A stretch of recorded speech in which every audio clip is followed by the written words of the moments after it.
Salam, efirdə xəbərlərdir. İran, Amerika Birləşmiş Ştatları qarşıdurması pik həddə. Nələr olacaq? Amerika Birləşmiş Prezidenti Donald Trump'ın İranın ali rəhbəri Əli Xamneyə yazdığı məktubdan sonra iki ölkə arasında gərginlik yüksələn xəttə inkişaf etməkdədir. İran tərəfi məktubun məzmununu açıqlamasa da, ölkənin Xarici İşlər Naziri Abbas Əraqçı onun təhdid xarakterli olduğunu bildirib. Əgər məktubun Sky News Arabiya kanalı tərəfindən yayılmış mətnin həqiqi olduğunu qəbul etsək, orada doğrudan da Xamneyə müraciətlər bu cümlələr yer alır. Sizə xəbərdarlıq edirəm. Əgər siz bu uzadılmış əli rədd etsəniz və İran rejimi eskalasiya, terror təşkilatlarına davamlı dəstək və hərbi avantura yolunu seçsə, cavab qəti və sürətli olacaq.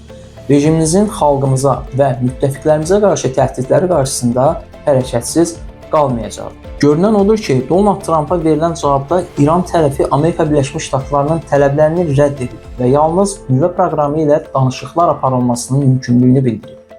Bu da Trump'ın müvafiq reaksiyasına səbəb olub.